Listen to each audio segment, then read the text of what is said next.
أعوذ بالله من الشيطان الرجيم بسم الله الرحمن الرحيم بسم الله الرحمن الرحيم அல்லாஹ்விற்கு அழகிய திருநாமங்கள் நிறைய உண்டு. அதில் ஒரு திருநாமத்தை குறித்து தான் இன்றைக்கி நம்ம பார்க்க போகிறோம். யா அதில் நீதியாளனே, யா அதில் நீதியாளனே அப்படின்னு சொல்லிட்டு அல்லாஹு தாலா தனக்கே சூட்டக்கூடிய மிக பொருத்தமான ஒரு பெயர் நீதியாளன். அல்லாஹுடைய நீதிக்கு இந்த உலகத்தில் நிகரே கிடையாது. இந்த உலகத்திலும் கிடையாது, மறுமையிலும் கிடையாது. இந்த உலகத்தில் எத்தனை நீதிமன்றங்கள் இருந்தாலும், எத்தனை நீதிபதிகள் இருந்தாலும், எத்தனை நடுவர்கள் இருந்தாலும், இறைவனைப் போல நீதி கொடுக்கக்கூடிய, இறைவனைப் போல தீர்ப்பு சொல்லக்கூடிய ஒரு ரஹ்மான் இந்த உலகத்தில் கிடையவே கிடையாது. சுபஹானல்லாஹ். அந்த அளவிற்கு அல்லாஹு தாலா நீதியாளன். எந்த அளவுக்கு நீதியாளன் அப்படின்னா, இந்த உலகத்தில் முக்மீன்களுக்கு வரக்கூடிய துன்பங்களுக்கு பகரமாக அல்லாஹு தாலா பல பாவங்களை மன்னிக்கிறான். அந்த துன்பங்களுக்கு பகரமாக நன்மைகளை சில நேரம் கொடுக்கின்றான். அந்த துன்பங்களுக்கு பகரமாக நமக்கு வரக்கூடிய முசீபத்துகளை நீக்குகிறான். அந்த துன்பங்களுக்கு பகரமாக எழுதி வைத்துக் கொள்ள வேண்டும், அல்லாஹ் நமக்கு சொர்க்கத்தை கொடுக்கிறான் பொறுமையோடு இருந்தார். சுபஹான் அல்லாஹ். அப்போ இந்த உலகத்தில் எவ்வளவு பெரிய கஷ்டங்கள், சோதனைகள், துன்பங்கள் வந்தாலும் அந்த நீதியாளன் அதற்கான தீர்ப்பை, அதற்கான ஒரு வெகுமதியை, அதற்கான நற்கூலியை கொடுக்காமல் இல்லை என்பதிலேயே நமக்கு தெரிஞ்சிடும் அல்லாஹ் ஒரு அழகிய நீதியாளன் அப்படின்னு சொல்லிட்டு. இதுக்கு ஒரு அழகிய ஒரு உதாரணம் நம்ம சொல்லுவோம் இன்ஷா அல்லாஹ். அந்த உதாரணத்துக்கு முன்னாடி குர்ஆன்ல அல்லாஹ் தஆலா சொல்லக்கூடியது என்னன்னா, ரெண்டு விஷயம் சொல்லுவாங்க முக்மீன்களுக்கு நமக்கு புரியுறது மாதிரி. என்னன்னா, ஒரு மனிதன் இப்படி நினைக்கிறானா, இந்த விஷயம் என்னை அடைந்தால் நன்றாக இருக்குமே என்று நினைப்பான். ஆனால் அவனுக்கு நலவாக இருக்குமா இருக்காதா என்பது அல்லாஹுக்கு தெரியும். ஒரு விஷயம், இந்த விஷயம் நமக்கு பொருத்தமானதல்ல, இது நமக்கு தேவையில்லாததா என்று நினைப்பான். ஆனால் அவனுக்கு பொருத்தமானதா இல்லையா என்று அல்லாஹ் தான் முடிவு செய்ய முடியும். ஆக நாம் எதை எடுக்கின்றோமோ, எதை நினைக்கின்றோமோ, அது நமக்கு நலவோ இல்லையோ என்று நம்மளுடைய இல்முக்கு தெரியாது. ஆனால் அல்லாஹ்விற்கு மட்டும்தான் அது தெரியும் அப்படிங்கிறத நம்ம முழுமையாக பொருந்திக்கிறோம். அதனால தான் நம்ம வாழ்க்கையில் ஏதாவது கஷ்டங்கள், சோதனைகள், என்ன சோதனைகள் வந்தாலும், பொருளாதார வீழ்ச்சி அல்லாஹ் பாதுகாக்கணும். ஒரு உதாரணத்துக்கு அல்லாஹ் குர்ஆனில் சொல்லக்கூடிய சில விஷயங்கள், இதெல்லாம் பொருளாதாரத்தில் வீழ்ச்சியை கொடுத்தாலும் சரி, உயிர்களை சில நேரம் விருப்பமான பிரியத்திற்குரிய உயிர்களை அவன் எடுத்துக்கொண்டாலும் சரி, நோய்களை கொண்டு சோதித்தாலும் சரி, மருத்துவமனை செலவுகளை கொண்டு சோதித்தாலும் சரி, இது எல்லாம் இறைவனுடைய நாட்டமும் ஒன்று. அதற்கு பகரமாக கண்டிப்பாக இந்த உலகத்தில் அதற்கான வெகுமதியை வைத்திருப்பான் என்பதை முழுமையாக நம்பணும். அதுதான் யா அதில் நீதியாளன். அல்லாஹுடைய அஸ்மால் ஹஸ்னாக்களை நம்ம தினம்தோறும் ஓதி வரும் பொழுது அல்லாஹுடைய தன்மையை நம்மளுடைய உள்ளத்துல ஊன்றுகொள்ளா நின்று இன்ஷா அல்லாஹ். அந்த அஸ்மாக்களை ஒவ்வொன்றுமே சிந்திச்சு பாருங்களேன், அவனுக்கு பொருத்தமானதா இருக்கும், 100% பொருத்தமானது. சுபஹான் அல்லாஹ். அதுக்கு இந்த உலகத்தில் யாரும் தகுதிகள் கிடையாது. ஆனால் சில அம்சங்களை, சில குணங்களை, சில தன்மைகளை அல்லாஹு தாலா மனிதர்களுக்கு கொடுத்திருக்கின்றான். நீதியாக ஆட்சி செய்யக்கூடிய மக்கள் இந்த உலகத்தில் இருந்துதான் போயிருக்கிறாங்க. உதாரணமாக ரசூல் ஸல்லல்லாஹு அலைஹி வஸல்லம் அவர்கள் எடுத்துக்கலாம். உமர் ரலியல்லாஹு, நீதிக்கு பேர் போனவர்கள் உமர் ரலியல்லாஹு. இரண்டாவது உமர் சொல்லக்கூடிய உமர் இப்னு அப்துல் அஜீஸ் ரஹ்மத்துல்லாஹி அலைஹி, இப்படியான நீதிக்கு பேர் போனவர்களும் இருக்கிறாங்க.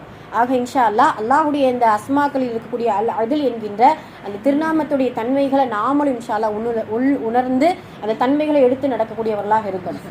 இதுக்கு ஒரு சின்ன உதாரணம், தாவூத் அலைஹிஸ்ஸலாம் அவருடைய காலத்தில் ஒரு கைமான ஒரு பெண்மணி, அதாவது விதவையான ஒரு பெண்மணி தாவூத் அலைஹிஸ்ஸலாம் அவர்களை தேடி வர்றாங்க. ரொம்ப ஏலப்பட்ட பெண்ணு, ரொம்ப சோகமாகவும் வர்றாங்க. அல்லாஹுடைய தூதரே, தாவூத் அவர்களே, அந்த நேரத்தில் ஆட்சி பொறுப்பும் அவர்கிட்ட இருக்குது, ஒரு அரசராக இருக்கிறார். அரசரை, உங்களிடத்துல ஒரு சில விஷயம் கேட்க வந்திருக்கேன் அப்படின்னு சொல்லும் பொழுது, என்ன கேட்க போறீங்க, கேளுங்க அப்படின்னு சொன்னா, அந்த பெண்மணி சொல்றாங்க, வார்த்தையே கொஞ்சம் இதுவா இருக்குது. உங்களுடைய இறைவன், அதாவது அந்த காலத்தை ரசூலுல்லாஹ்வுடைய காலத்திலையும் சரி, அதுக்கு முன்னாடி நபிமார்களுடைய காலத்திலையும் சரி, ஏதாவது கஷ்டம் வந்தா உங்களுடைய இறைவனா, ஏதாவது சந்தோஷம் வந்தா நம்முடைய இறைவன், எங்களுடைய இறைவன் அப்படின்னு சொல்லிட்டு, இப்போ நம்ம பிள்ளைங்க ஏதாவது நல்ல இது புகழ்ச்சி ஏதாவது செஞ்சுட்டாங்கன்னு நினைச்சோம்ல, மார்க் எடுத்துட்டு என் பிள்ளை எப்படி மார்க் எடுக்கிறது பாருங்க. அதுவே நம்ம ஏதாவது சேட்டை பண்ணுச்சுன்னா என்ன செய்வோம், உங்க பிள்ளை என்ன சேட்டை பண்ணுதுன்னு பாருங்க அப்படின்னு என்ன செஞ்சிருவோம், அப்படியே பல்ட்டி ஆச்சு. அது போலத்தான் அந்த பெண்மணி கேட்குறாங்க, உன்னுடைய இறைவன், உங்களுடைய இறைவன் அரசரே நீதியாளனா அநீதியாளனா? கேள்வியை பார்த்தீங்களா? நீதியாளனா அநீதியாளனா? அப்போ தாவூத் அலைஹிஸ்ஸலாம் அவர்களுக்கு ஏன் இப்படி கேட்குறீங்க, நீங்கள் நல்லா கேளுங்க, என்னுடைய வாழ்க்கையை, எனக்கு 3 பெண் குழந்தைங்க, என்னுடைய கணவர் இறந்து போயிட்டார், நான் விதவையாக இருக்கிறேன், நான் வீட்டில் நெசவு தொழில், அதாவது நூல் நெஞ்சு, அதை நான் இது பண்ணி அந்த கறி செய்வாங்க இல்லையா, அதை நான் அந்த இது நெசவு பண்ணி நான் அதை வியாபாரம் பண்ணி சந்தையில் போய் நான் வியாபாரம் பண்ணி அதுலேருந்து வரக்கூடிய சின்ன வருமானத்தை கொண்டு தான் என் பிள்ளைகளை வந்து நான் வந்து இது பண்ணுறேன், பார்த்துக்கிறேன். ஆனால் உங்களுடைய இறைவன் என்ன செஞ்சிட்டான் தெரியுமா? என்ன செஞ்சிட்டான் என்னுடைய இறைவன் அப்படின்னு சொன்னால், என்னுடைய இறைவன் என்ன செஞ்சிட்டான் அப்படின்னு சொன்னால், அந்த பெண்மணி சொல்கிறாங்க, ஒரு நாள் நான் இப்படி தான் சந்தைக்கு நான் போகும் பொழுது அந்த கருவியை எடுத்து தலையில் வச்சுருந்தேன். அதுக்கு தேவையான துணி ஒரு சிவப்பு கம்பளம், சின்ன கம்பளத்தை அதை நான் மடித்து அதுக்கு மேலே கம்பி வச்சு கட்டியிருந்தேன். ஒரு பெரும் பறவை என்ன செஞ்சிச்சு, ஒரு பெரிய பறவை வந்து என்ன செஞ்சிருச்சு, என் தலையில் இருக்கக்கூடிய அத்தனை இதையும் அப்படியே எடுத்துகிட்டு போயிடுச்சு. என்னுடைய தொழில் முடங்கிருச்சு. நான் வந்து கையில் பெண்ணாக இருக்கிறேன், நான் விதவை பெண்ணாக இருக்கிறேன், எனக்கு எந்த ஒரு துணையும் கிடையாது. என் பிள்ளைகளை நான் பாதுகாக்கணும், என் பிள்ளைகளுக்காக நான் சம்பாதிக்கணும். என்னுடைய வாழ்க்கை பொருளாதாரத்திற்கு யார் பொறுப்பு? அப்போ உங்களுடைய இறைவன் நீதியாளனா அநீதியாளனா கேட்டாங்க ஒரு கேள்வி. இப்போ தாவூத் அலைஹிஸ்ஸலாம் அவங்க திகச்சு நிற்கிறாங்க. என்ன சொல்ல, நம்ம என்னமோ இறைவனை நேரடியாக வந்து எடுத்துகிட்டு போன மாதிரிலாம் இந்த பெண்ணு பேசுதே அப்படின்னு சொல்லும்போது ஒரு பெரும் கூட்டம் வருது. சுபஹானல்லாஹ், கவனிங்க, ஒரு பெரும் கூட்டம் வருது. அந்த கூட்டம் வரும் பொழுது, அரசரே உங்களிடத்துல சில பொற்காசுகள் நான் கொடுக்கணும். எவ்வளோ பொற்காசுகள் கொடுக்க போகிறீங்க? 1000 பொற்காசுகள். எதற்காக கொடுக்க போகிறீங்க? யாருக்கு இந்த பொற்காசுகள் தேவைப்படுது, தேவை உடையவர்களுக்கு இதை கொடுத்துருங்களேன் அப்படின்னு சொல்கிறாங்க. உண்மையாக இந்த இடத்துல நிறுத்திட்டு சில விஷயங்கள் நம்ம சிந்திக்கணும். அதாவது ஒருத்தவருக்கு நம்ம தர்மம் செய்கிறோம் அப்படின்னு சொல்லி அடிக்கடி சொல்கிறதா, தேவை அறிந்து தர்மம் செய்வது தான் சிறந்தது. அந்த நேரத்தில் நம்ம இப்போ உதாரணமாக இப்போ நேற்று செய்கிறோம், ஒரு நீயத்து வச்சுருக்கோம்னு நினச்சிக்கோங்களேன். யாருக்காவது அந்த நேரத்தில் யாருக்காவது என்ன செய்வோம், தேவையில்லாமல் இருக்கலாம். எல்லாருமே மனிதர்கள் தேவையுடையவர்கள் தான். இருந்தாலும் அந்த நேரத்தில் அவர்களுக்கு அந்த தேவைகள் இருக்காது. அந்த நேரத்தில் நம்ம நேர்ச்சி செஞ்சுட்டோமே அப்படின்னு சொல்லிட்டு அது அவங்களுக்கு என்ன செய்வோம், கொடுப்போம். அல்ஹம்துலில்லாஹ் கொடுக்கலாம், ஒன்றும் பிரச்சனை இல்லை.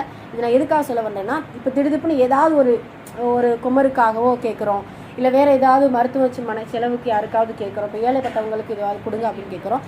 அந்த நேரத்தில் நமக்கு கொடுக்கறதுக்கு கொஞ்சம் யோசிப்போம்.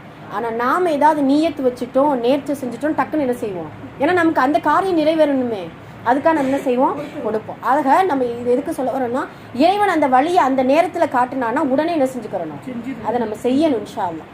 அதன் மூலியமாக நாம் செய்த நீயத்தும் நேர்ச்சையும் நிறைவேறக்கூடிய பாக்கியமும் இன்ஷா அல்லாஹ் நமக்கு கிடைக்கும். அதனால எதிர்பார்த்து செய்வதை விட இன்று என்ன நமக்கு கிடைக்கும், இன்று என்ன நம்ம செய்யலாம் அப்படிங்கிற அந்த விஷயத்தோடு நம்ம முடிவு செய்யணும். அப்போ அந்த மனிதர்கள் எல்லாம் வந்து 1000 பொற்காசுகள் தேவை உடையவர்களுக்கு கொடுங்க அப்படின்னு சொல்லிட்டு கொடுத்துட்றாங்க.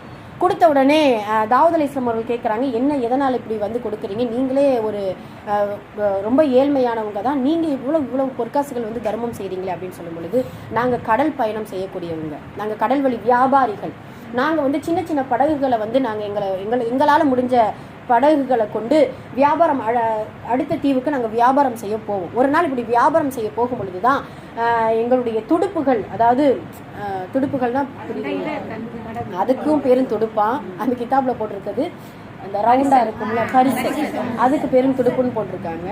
அப்போ அந்த துடுப்புகளில் நாங்கள் ஏறி பயணம் செய்யும் பொழுது பயங்கரமாக காற்றடிக்குது. நாங்கள் என்ன செய்யணும்னு தெரியல, எங்களுடைய அந்த படகு வந்து ரொம்ப ஆடுது. ஆட அதில் இருக்கக்கூடிய இந்த ரொம்ப பழுதான சில படகுகள்லாம் வந்து ஓட்டை விழுக ஆரம்பிக்குது.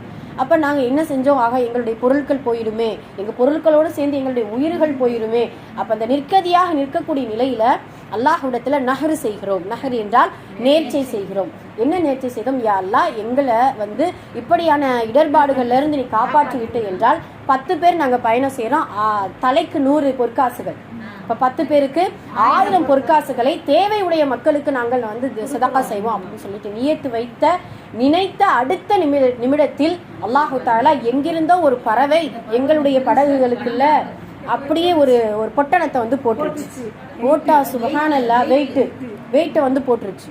போட்ட உடனே அதில் இருக்கக்கூடிய அந்த வெயிட்டின் காரணமாக அது என்ன செய்யுது, கொஞ்சம் படகுகள் ஆடாமல் நிற்கிது. அதில் இருக்கக்கூடிய ஊசியையும் நூலையும் வைத்து அந்த படகுகளில் இருக்கக்கூடிய ஓட்டைகளை நாங்கள் சரி செய்து நாங்கள் நல்ல முறையில் அல்லாஹுடைய கிருபையினால கரை சேர்ந்து விட்டோம்.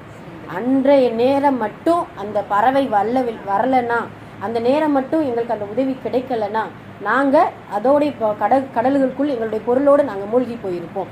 அதனால் உடனடியாக கிடைத்த நாங்கள் வியாபாரம் செய்த அந்த பொருளாதாரத்திலிருந்து நாங்கள் 1000 பொற்காசுகளை நான் கொண்டு வந்து கொடுத்துருக்கோம் அப்படின்னு சொல்ல, அப்போ பக்கத்தில் இருந்த அந்த பெண்மணி திகச்சு போய் நிற்கிறாங்க. தாவூத் அலைஹிஸ்ஸலாம் அழகான வார்த்தை சொல்லுவாங்க, பார்த்தீங்களா, நம்முடைய இறைவன் அநீதியாளன் அல்ல, நீதியாளன். அதுவும் நீதியாளன் என்பதை விட மிகச்சிறந்த நீதியாளன். ஏன் அப்படின்னா உங்களுக்கு அல்லாஹ் கரையில மட்டுமல்ல கடல்ல இருந்து பரக்கத்தை கொடுத்திருக்கான். வெறும் கரைகளில் வெறும் அதாவது சந்தைகளில் போய் வியாபாரம் செய்யக்கூடிய அந்த நேரத்தில் கூட இவ்வளவு பரக்கத் வருமானு தெரியாது. ஆனால் இவ்வளவு 1000 பொற்காசுகள் ஒரே நேரத்தில் உங்களுக்கு கிடைக்கிறது என்றால் அல்லாஹ் எவ்வளவு பெரிய நீதியாளன் என்பதை நீங்கள் பார்த்துக்கோங்க அப்படின்னு சொல்லிட்டு தாவூத் அலைஹிஸ்ஸலாம் அவர்கள் சொல்லுவாங்க. சுப்ஹானல்லாஹ். இந்த அதிலை, இந்த நீதியாளனை முழுமையாக நம்ம புரிஞ்சுக்கிறணும். முதல்ல உள் உணரணும், அந்த தன்மைகளை நம்ம எடுத்துக்கிறணும் இன்ஷா அல்லாஹ். ஏன்னா எவ்வளவு கஷ்டங்கள் வந்தாலும் அதற்கு பகரமாக ஒன்று அதை விட சிறந்ததை கொடுப்பான், அல்லது அதை இரட்டிப்பாக கொடுப்பான், அல்லது அதை பன்மடங்காக்கி மறுமையில் சொர்க்கமாக கொடுப்பான் இன்ஷா அல்லாஹ். அதனால் அந்த நீதியாளனை அதிகமாக அழைக்கக்கூடியவர்களாக இருக்கணும். எவ்வளவு கஷ்டங்கள் துன்பங்கள் வந்தாலும் துவண்டு போய் விடாமல், ரப்பே உன் சன்னிதானத்தில் முழுமையாக சரணடைந்து விட்டேன் என்கின்ற அந்த ஒற்றை வார்த்தையோடு இன்ஷா அல்லாஹ் மற்ற புலம்பல்கள் இல்லாமல் அந்த காலங்களை, அந்த நிகழ்வுகளை, அந்த துன்பங்களை கடந்து செல்லக்கூடிய மனோபாவத்தை நம் அனைவருக்கும் அல்லாஹ் தஆலா தந்தல் புரிவானாக. நாம் அடையக்கூடிய கஷ்டங்களுக்கும் சோதனைகளுக்கும் அல்லாஹ் இரட்டிப்பான நன்மைகளையும் அதற்கான நற்குலிகளையும் வல்ல ரஹ்மான் இம்மையிலும் அருமையிலும் நிரப்பமாக தந்தல் புரிவானாக. அஸ்ஸலாமு அலைக்கும்.